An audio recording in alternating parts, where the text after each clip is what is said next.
Hello, students. Today we will study about the electric field intensity. ठीक है? And students, if you understand the concept, then please share, like, and subscribe my channel. Okay? Let's start. Electric field क्या होता है? The space surrounding an electric charge Q. जो space होगा किसके चारों तरफ, किसी चार्ज Q के, in which another charge Q naught experiences electrostatic force of attraction और repulsion is called electric field of charge. देखो मैं आपको समझाती हूँ. जैसे ये कोई चार्ज है Q, ठीक है, ये कोई चार्ज है Q. इसके चारों तरफ क्या होगा? इसका फील्ड होएगा इलेक्ट्रिक फील्ड. यहाँ पे कोई चार्ज पड़ा है Q नॉट, ठीक है, ये क्यू चार्ज है, यहाँ पे कोई चार्ज पड़ा है क्यू नॉट. अब इस चार्ज की वजह से इस चार्ज के ऊपर कुछ ना कुछ फोर्स लगेगा. ठीक है, इस चार्ज की वजह से इस चार्ज के ऊपर कुछ ना कुछ फोर्स लगता है. ठीक है, देखो यही लिखा है, the space surrounding an electric charge Q. एक इलेक्ट्रिक चार्ज के आसपास का जो एरिया है, स्पेस है, इन विच अनदर चार्ज, जिस जिस फील्ड में दूसरा चार्ज कोई पड़ा है क्यू, क्या है Q not, experiences electrostatic force of attraction और रिपल्शन. मतलब उसके ऊपर कुछ ना कुछ फोर्स लगे इस चार्ज की वजह से, या तो वो अट्रैक्शन हो या रिपल्शन हो. अगर ये दोनों पॉजिटिव हो या दोनों नेगेटिव हो तो वो क्या होगा? अट्रैक्शन होगा. अगर एक पॉजिटिव और एक नेगेटिव हो, सॉरी, अगर दोनों पॉजिटिव और दोनों नेगेटिव हो तो वो क्या होगा? रिपल्शन. वो दोनों क्या करेंगे? रिपेल करेंगे एक दूसरे को. अगर एक पॉजिटिव और एक नेगेटिव होगा तो वो क्या होगी? आपस में अट्रैक्शन होगी. ठीक है, तो इस चार्ज की वजह से इसके ऊपर कुछ ना कुछ फोर्स लगे उसको, इसकी फील्ड में. ठीक है, repulsion is called electric field. उसको हम क्या बोलेंगे? उसकी इलेक्ट्रिक फील्ड है. देखो हम एक और एग्जांपल से हम समझते हैं. जैसे हम सपोज टू मैग्नेट है, ठीक है, दो मैग्नेट के पीस हैं हमारे पास. एक मैग्नेट है और एक कोई मैग्नेटिक मटेरियल है, जैसे कि कुछ भी आयरन का पीस है. ठीक है, जो मैग्नेटिक मटेरियल होता है. अब ये मैग्नेट है, इसके मैग्नेट के चारों तरफ एक फील्ड होती है. ठीक है, ये इसकी फील्ड है. मैग्नेट क्या, अगर हम उस मैग्नेटिक मटेरियल को इस फील्ड के अंदर रखते हैं तो वो क्या होगा? अट्रैक्ट होगी. फटाफट से वो चुंबक से जाके चिपक जाएगी. ठीक है, वो उस साइड अट्रैक्ट हो जाएगी. लेकिन अगर मैं उस कील को, उस आयरन के पीस को इस फील्ड से बाहर रखूं तो क्या होगा? क्या फिर ये मैग्नेट अपनी तरफ से अट्रैक्ट कर पाएगी? ऐसा तो नहीं है ना. मैग्नेट को अगर हमने इतनी यहाँ पे रखा हुआ है, अगर मैग्नेट छोटी है और इतनी पास रखा हुआ है, तभी वो जाके एकदम से अट्रैक्ट होगा. लेकिन अगर मैंने इतनी दूर रखा हुआ है, ठीक है, अगर इतनी दूर रखा हुआ है, तब तो उसके ऊपर कुछ भी मैग्नेटिक इफेक्ट नहीं पड़ेगा, तो वो आपस में क्या है? जाके अट्रैक्ट नहीं होंगी. ठीक है, ऐसे ही ये इलेक्ट्रिक फील्ड है.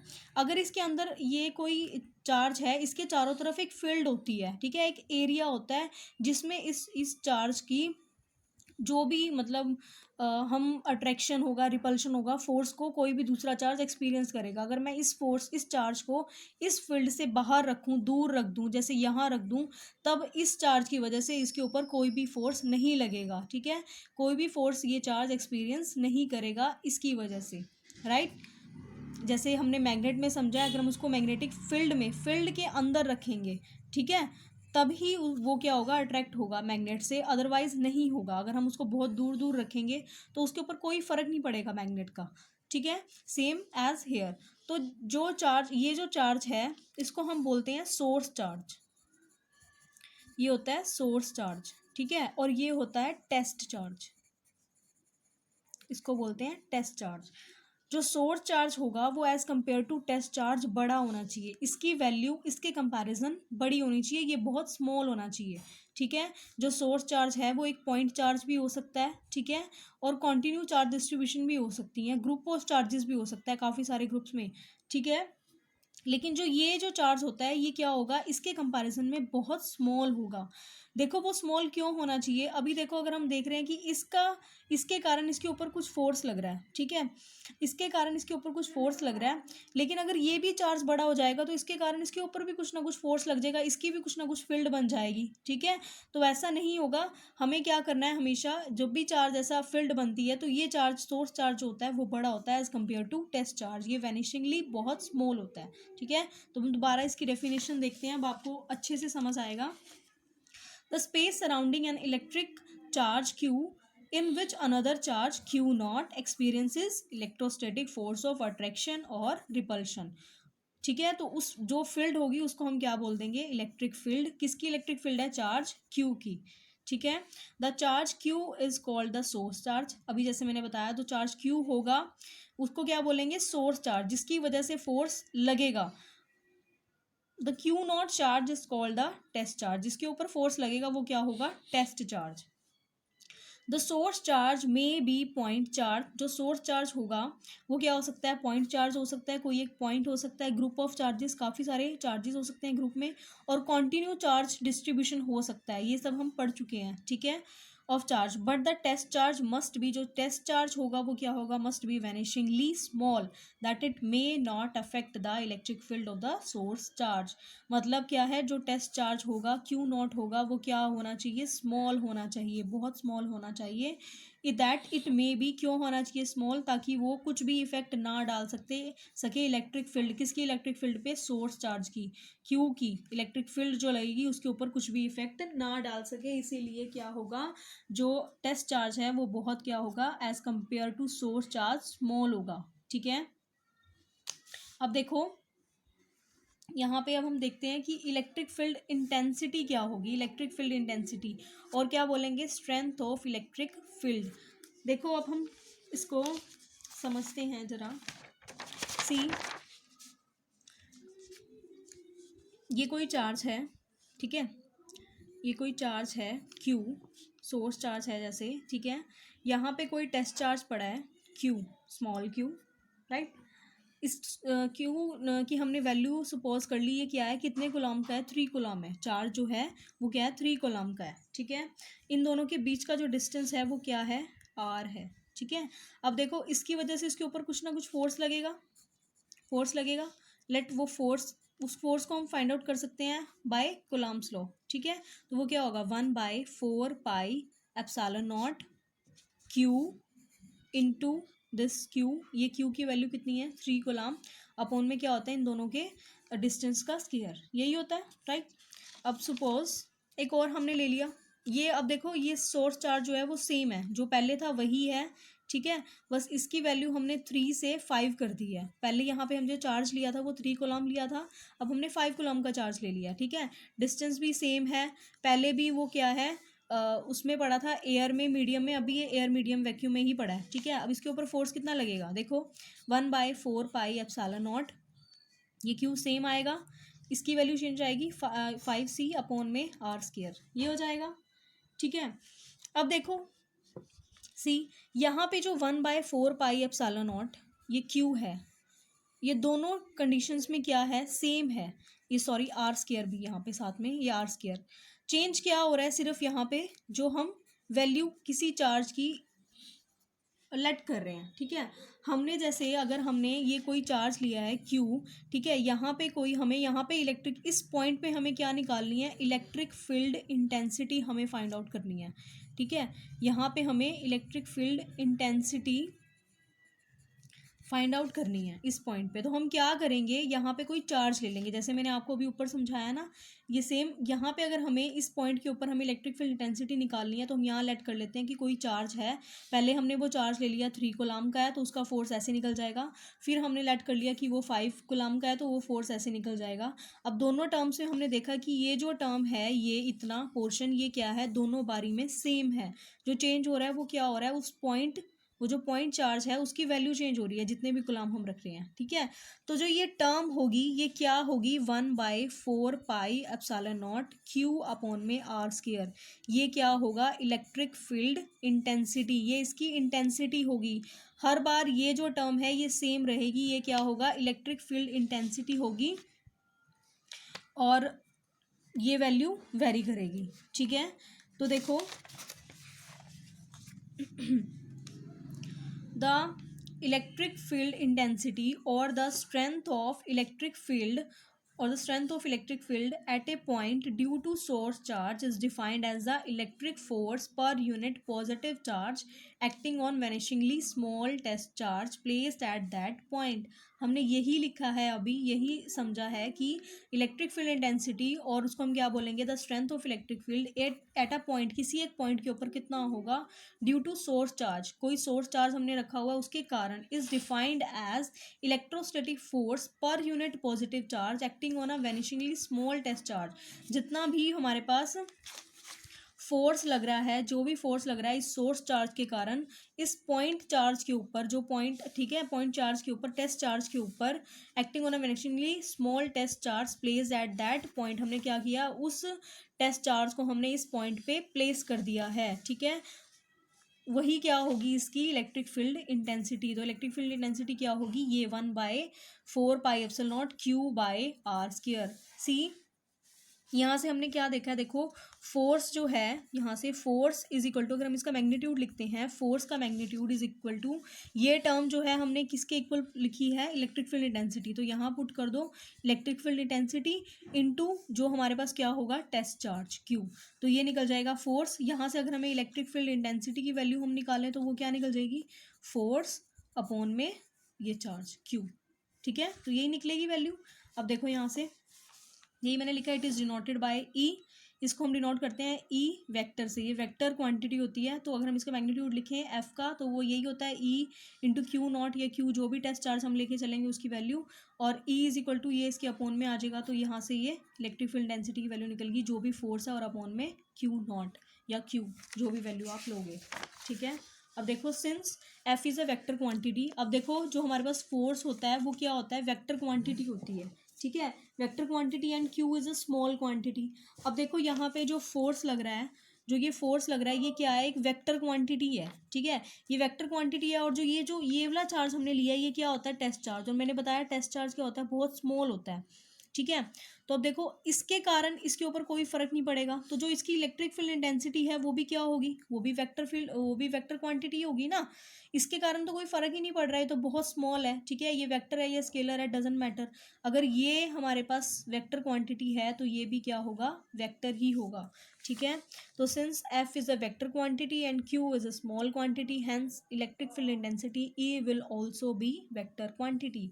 It's direction will be same as the direction of force, इसकी डायरेक्शन भी वही होगी इलेक्ट्रिक फील्ड इंटेंसिटी की, जो डायरेक्शन फोर्स की होगी।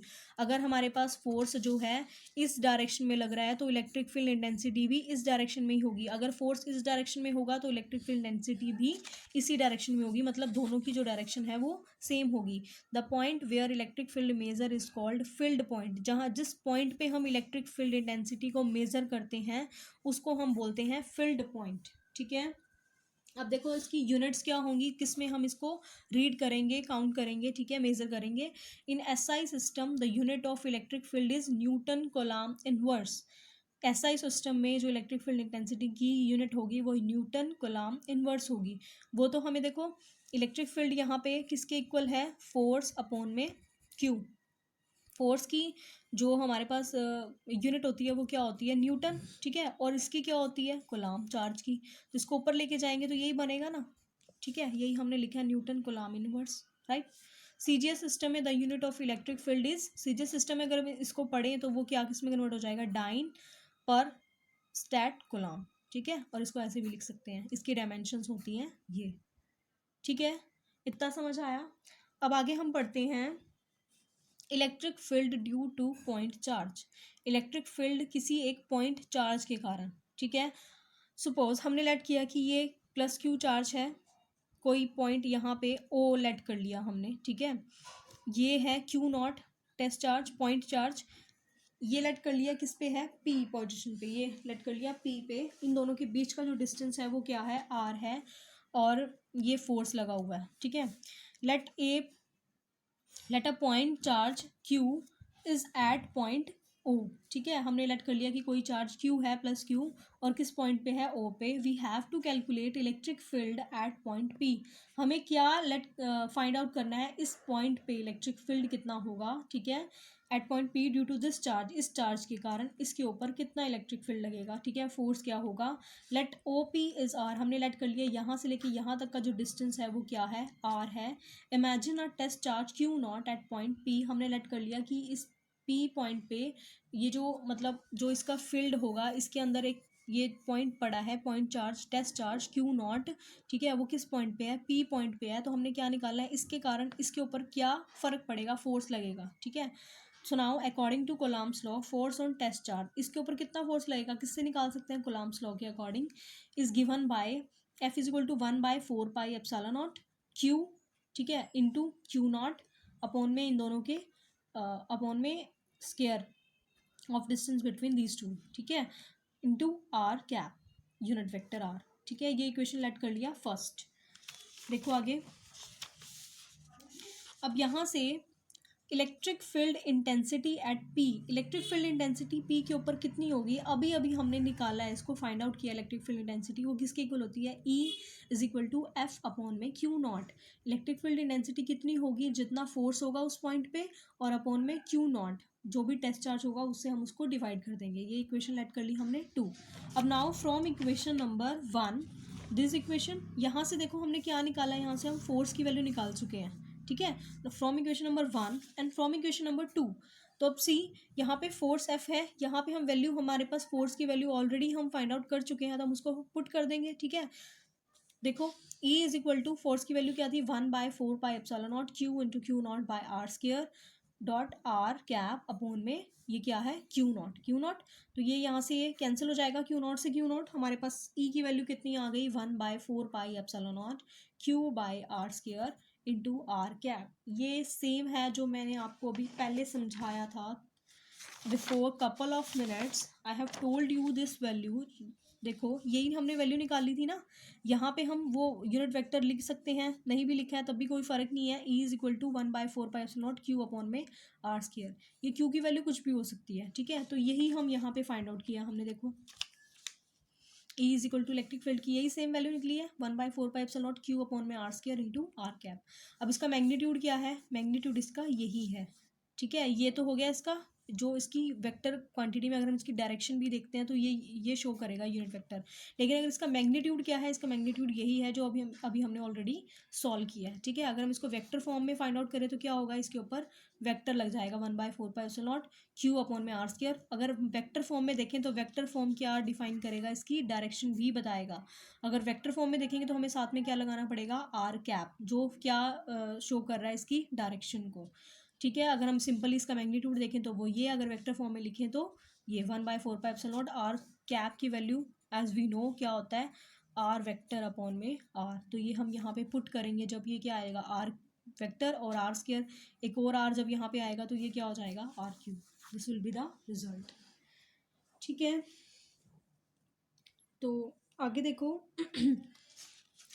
अभी हमने निकाला है, सॉल्व किया है electric field due to point charge, ठीक है। आप इलेक्ट्रिक फील्ड अगर due to number of point charges, अगर काफ़ी सारे पॉइंट चार्ज आ जाएं तो उसमें कैसे होगा, देखो ये कोई पॉइंट हमारे पास P है, जैसे ये हमारे पास E1 इलेक्ट्रिक फील्ड, जैसे Q1 है, Q1 के कारण ये इलेक्ट्रिक फील्ड इसकी E1 होगी, Q2 की ये E2, Q3 की E3। काफ़ी सारे पॉइंट चार्जेस हैं, Q1 है, Q2 है, Q3 है, Q4 5 6 7 and so on up to n terms, ठीक है। ये है, तो अब इसकी इलेक्ट्रिक फील्ड कितनी होगी हमारे पास, वो कैसे निकलेगी, इन सब की इलेक्ट्रिक फील्ड, जो Q1 के कारण इलेक्ट्रिक फील्ड आएगी, जो Q2 के कारण आएगी, जो Q3 के कारण आएगी, 4K 5K and up to n terms तक की जो आएगी, उन सबको क्या कर देंगे, ऐड कर देंगे, तो वो क्या निकल जाएगा, electric field due to number of point charges. Okay, हो गया। आगे देखो,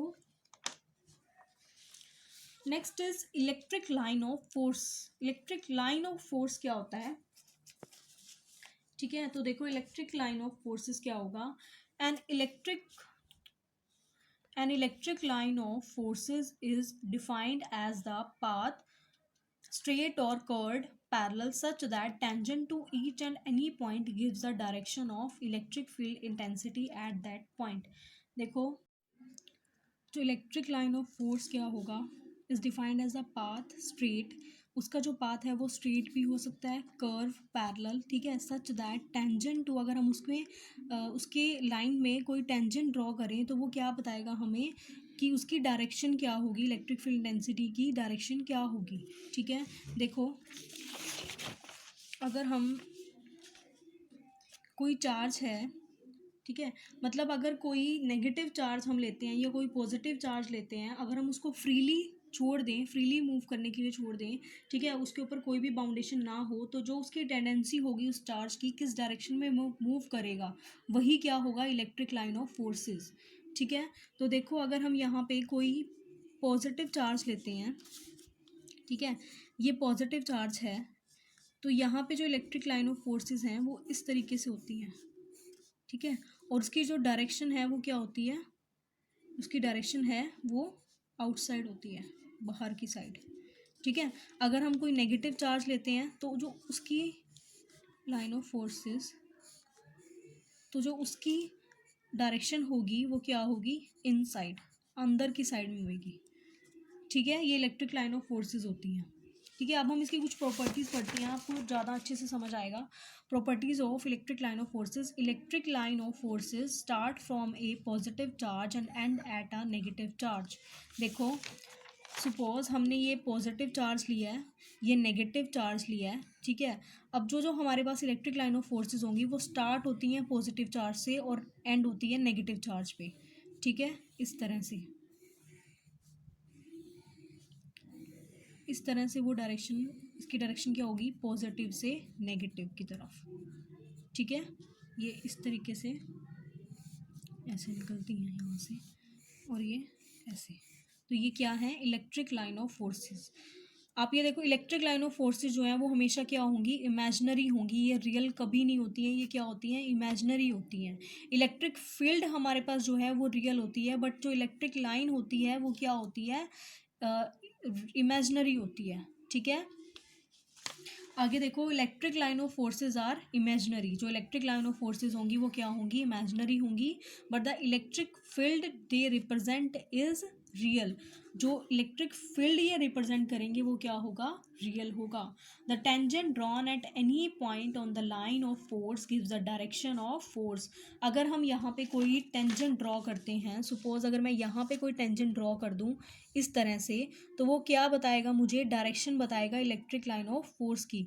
ठीक है, यहाँ से कोई भी टेंजेंट ड्रॉ कर सकते हैं हम, अगर मैं यहाँ से ड्रॉ करूँ, ठीक है, यहाँ से ड्रॉ करूँ, अब देखो तुम्हें कैसे पता चलेगा अगर मैं यहाँ से ड्रॉ करती हूँ कि वो इधर ड्रॉ होगा या इधर होगा, वो इधर ही होगा टेंजेंट ड्रॉ, क्यों, क्योंकि इसकी डायरेक्शन हमेशा क्या होगी, पॉजिटिव से नेगेटिव होगी।